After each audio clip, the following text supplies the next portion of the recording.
powered by Standard Electricals, Sensodent K and Higher. बढ़ाई जब आपने परफॉर्मेंस बोला गॉट अ डैश, हमने दिया hot water in a flash. Standard performance का higher standard. Security and exchange board of India यानी सेबी, उसकी चेयरमैन है माधवी पुरी बुच। उनको आज संसद की पब्लिक अकाउंट्स कमेटी यानी पीएसी के सामने पेश होना था। बीते दिनों उन पर अमेरिका की short seller firm Hindenburg research ने बहुतेरे इल्जाम लगाए थे। क्या थे, आगे जानेंगे। उन्हें पीएसी के सवालों का सामना करना था इनके बाबत, लेकिन माधवी आज पेश नहीं हुई। खबरों के मुताबिक माधवी बुच ने कमेटी को बताया कि वो व्यक्तिगत कारणों से कमेटी के सामने पेश नहीं हो सकेंगी। इंडियन एक्सप्रेस में छपी लिज मैथ्यू की खबर के मुताबिक पीएससी के चेयरमैन केसी वेणुगोपाल ने कहा है कि चूंकि माधवी बुच ने मीटिंग में शामिल होने में असमर्थता जताई है, इसलिए मीटिंग को अगली तिथि के लिए टाल दिया जाए। केसी वेणुगोपाल ने यह भी कहा कि इसके पहले भी माधवी ने पीएससी के सामने पेश होने से छूट की मांग की थी, लेकिन उनकी अर्जी खारिज कर दी गई। उन्होंने कहा कि अर्जी खारिज होने के बाद उन्होंने पीएससी के सामने पेश होने पर सहमति जताई, लेकिन 24 अक्टूबर को सुबह 9:30 बजे हमें उनके दफ्तर से संदेश प्राप्त हुआ कि व्यक्तिगत कारणों की वजह से वो दिल्ली की यात्रा नहीं कर सकती हैं। मीटिंग तो आज नहीं हुई, लेकिन केसी वेणुगोपाल ने इस बात का ब्यौरा भी शेयर किया कि मीटिंग होती तो क्या होता। उन्होंने कहा कि आज का एजेंडा था कि नियामक बॉडी के कामों का रिव्यू होगा, इसलिए हमने सेबी के अधिकारियों को बुलाया था। Today morning 9:30, she informed that she is not in a position to travel to Delhi.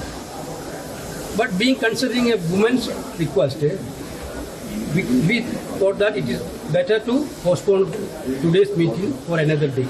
SLS और paraben gone, तो उसका करंट ऑन। What then? इसके पोटेशियम आयंस का टूट का करंट गॉन, लाइव का करंट ऑन। इंडियन एक्सप्रेस की खबर के मुताबिक आज संसद के कानून द्वारा स्थापित नियामक संस्थाओं का रिव्यू होना था। कामकाज का लेखा जोखा देखने के साथ ही वित्त मंत्रालय और सेबी के अधिकारियों से मौखिक बयान लिए जाते, जिसमें माधवी बुच समेत सेबी के 3-4 अन्य अधिकारी भी आते।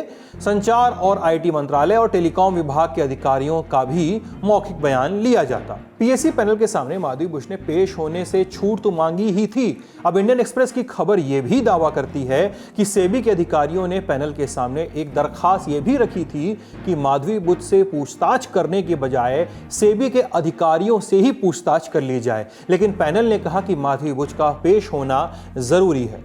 इसके अलावा पैनल के सदस्यों के बीच आपस में ही राजनीतिक खींचतान भी चल रही है। क्या खींचतान है वो जानने के पहले पैनल की जानकारी लेते हैं कि कौन कौन है यहाँ पे। इसके सदस्य हैं, अध्यक्ष तो हैं सांसद कांग्रेस के सांसद केसी वेणुगोपाल, और बाकी सदस्यों में रविशंकर प्रसाद भाजपा से, निशिकांत दुबे भाजपा से, के लक्ष्मण भाजपा से, अनुराग ठाकुर भाजपा से, जगदम्बिका पाल भाजपा से, सुधांशु त्रिवेदी भाजपा से, सीएम रमेश भाजपा से, अपराजिता सारंगी भाजपा से, अशोक चौहान भाजपा से, तेजस्वी सूर्या भाजपा से, टीआर बालू डीएमके से, टी शिवा डीएमके से, शक्ति सिंह गोहिल कांग्रेस से, अमर सिंह कांग्रेस से, जयप्रकाश कांग्रेस से, सौगत राय टीएमसी से, शुवेंदु शेखर रे टीएमसी से, धर्मेंद्र यादव सपा से, मंगुंटा श्रीनिवासलू रेड्डी टीडीपी से, वी बाला शौर्य जनसेना से और प्रफुल्ल पटेल एनसीपी से शामिल हैं।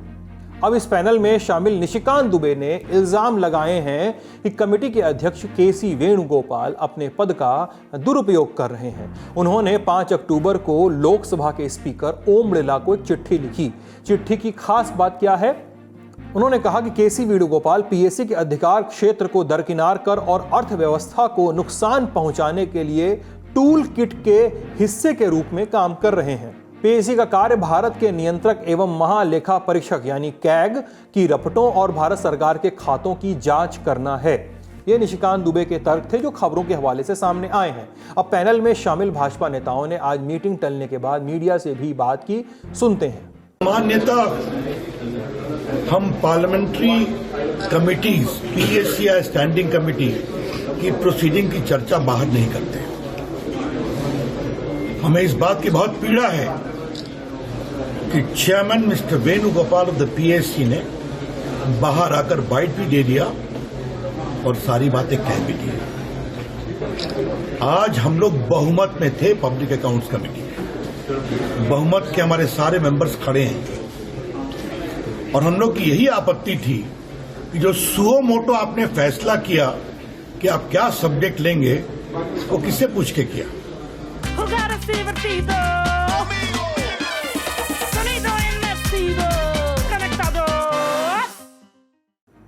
लेकिन पूरी बात हो गई, ये नहीं पता चला कि सेबी चीफ पर आरोप क्या है, वो भी आपको बता देते हैं। 10 अगस्त 2024 को अमेरिका की फर्म हिंडनबर्ग रिसर्च ने एक रिपोर्ट छापी। इस रिपोर्ट में इल्जाम लगाए गए कि सेबी चीफ माधवी और उनके पति धवल बुच ने देश से बाहर की कंपनियों यानी ऑफशोर एंटिटीज में हिस्सेदारी ले रखी है। हिंडनबर्ग ने इल्जाम लगाए कि ये वही कंपनियां हैं जिनका इस्तेमाल अडानी समूह ने अपने शेयरों में अपना ही पैसा लगाने के लिए किया है। ऐसा करने से अडानी समूह के शेयरों में के दाम बढ़े, ऐसे भी इल्जाम लगाए गए। सेबी अडानी समूह पर लगे पुराने कई आरोपों की जांच कर रही है। ऐसे में हिंडनबर्ग रिसर्च ने यह कहा कि चूंकि सेबी चीफ ने खुद अडानी समूह में पैसा लगाने वाली कंपनियों में हिस्सेदारी ले रखी है, इसलिए सेबी चीफ की पोजीशन हितों के टकराव से भरी हुई है। इस रिपोर्ट के जवाब में माधवी बुच और धवल बुच ने एक साझा बयान जारी किया। इस बयान में कहा गया कि हिंडनबर्ग ने जिस निवेश की बात की है वो साल 2015 में किया गया था। इस समय माधवी और धवल दोनों सिंगापुर में एक प्राइवेट सिटीजन के तौर पर रहते थे और माधवी को साल 2017 में सेबी का सदस्य बनाया गया था। ऐसे में निवेश का समय सेबी के सदस्य बनने से 2 साल पहले का था और नियमों के मुताबिक सदस्यता ग्रहण करते समय सेबी को सारे निवेशों के बारे में साफ तौर पर बता दिया गया था। लेकिन सेबी चीफ पर इल्जाम यहीं खत्म नहीं हुए थे। न्यूज एजेंसी रॉयटर्स ने 16 अगस्त के दिन एक रिपोर्ट प्रकाशित की। इस रिपोर्ट में पब्लिक डोमेन में उपलब्ध दस्तावेजों का हवाला दिया गया और कहा गया कि साल 2017 से 2022 तक के अपने सेबी में कार्यकाल के दौरान माधवी बुच ने अपने पति के साथ मिलकर चला रही एक कंसल्टेंसी फर्म से भी रेवेन्यू कमाया। रॉयटर्स ने कहा कि ऐसा करना सेबी के नियमों का उल्लंघन था। इसकी सफाई में माधवी ने कहा था कि इस फर्म को वो नहीं, उनके पति ही चला रहे थे और इसकी जानकारी सेबी को दे दी गई थी। इसके अलावा कांग्रेस पार्टी ने एकाधिक मौकों पर प्रेस कॉन्फ्रेंस करके माधवी बुच पर इल्जाम लगाए हैं। कहा है कि उन्होंने आईसीआईसीआई छोड़ने के बाद भी आईसीआईसीआई से ही कमाई जारी रखी है। ये कमाई उनके साल 2017 में सेबी सदस्य बनने के बाद भी जारी रही। ऐसे में इल्जाम लगाए गए और इन इल्जामों के मुताबिक साल 2017 से 24 के बीच ICICI bank, ICICI Prudential employ stock ownership plan यानी ईसओपी से 16 करोड़ 80 लाख रुपए हासिल किए गए। कांग्रेस का दावा था कि बुच को सेबी चीफ के तौर पर मिलने वाली सैलरी से कहीं ज्यादा इनकम प्राइवेट बैंकों से मिली। इसके बाद आईसीआईसीआई बैंक ने एक बयान जारी किया, कहा कि माधवी को सैलरी नहीं, रिटायरमेंट के बाद वाले पोस्ट रिटायरमेंट बेनिफिट्स दिए जा रहे थे। लेकिन मामला यहां नहीं रुका। कांग्रेस ने एक और इल्जाम लगाया, कहा कि आईसीआईसीआई की ओर से दिए जा रहे post retirement benefit Madhabi Buch को दी जा रही सैलरी से बहुत ज्यादा थे। ये इल्जाम थे। 3 सितंबर 2024 इस दिन खबर आई कि सेबी के लगभग 500 कर्मचारियों ने वित्त मंत्रालय को एक शिकायती चिट्ठी लिखी है जिसका शीर्षक है अ कॉल फॉर रिस्पेक्ट। उन्होंने कहा कि सेबी में कामधाम का कल्चर विषैला है यानी टॉक्सिक है। सेबी के अधिकारियों की तरफ से भेजे गए इस पत्र में कहा गया था कि सेबी प्रमुख का बैठकों में चिल्लाना, डांटना और सार्वजनिक रूप से अपमानित करना एक आम बात बन गई है। इस चिट्ठी में आगे इल्जाम लगाए गए कि बुच का रवैया, माधवी बुच का रवैया टीम के सदस्यों के प्रति कठोर है और गैर पेशेवर है। सेबी ने 4 सितंबर को बयान जारी किया और कहा कि सेबी के कर्मचारियों को बाहरी तत्वों की ओर से गुमराह किया जा रहा है। सेबी के इस आरोप के बाद शिकायत करने वाले कर्मचारियों ने मुंबई के सेबी ऑफिस के बाहर प्रोटेस्ट किया और माधवी बुच के इस्तीफे की मांग भी की। तो ये तो वो आरोप हो गए जिनके बाद माधवी बुच और सेबी की कार्यप्रणाली पर सवाल उठने लगे और फिर मुकर्रर हुई सुनवाई पीएससी के सामने, जो आज भी शुरू नहीं हो सकी। हमने पत्रकारों से समझी महीन बातें, आप भी सुनिए। पीएससी की बैठक जो है वो बुलाई गई थी सुबह 11 बजे के आसपास। जितने भी पीएससी के सदस्य हैं, बीजेपी, एनडीए और ओपोजिशन के जितने भी मंत्री थे, वो सभी उस बैठक में पहुंचे। और उसके बाद जैसे ही बैठक शुरू हुई तो केसी वेणुगोपाल ने एक बात सभी सदस्यों को ये बताई कि माधवी बुच जिनको आज आना था वो आज नहीं आई है और आज सुबह 9:30 बजे ही उन्होंने केसी वेणुगोपाल को फोन करके बताया कि वो किसी कारणवश दिल्ली नहीं आ सकती हैं। और फिर केसी वेणुगोपाल ने ये बात भी कही कि भाई अगर वो नहीं आ रही है तो हमको मीटिंग को पोस्टपोन करना पड़ेगा और जब भी वो अगली तारीख पर आती है तब हम पीएसी की मीटिंग करेंगे। और ये बात कहते ही केसी वेणुगोपाल वहां से उठ गए और वो वहां से चले गए।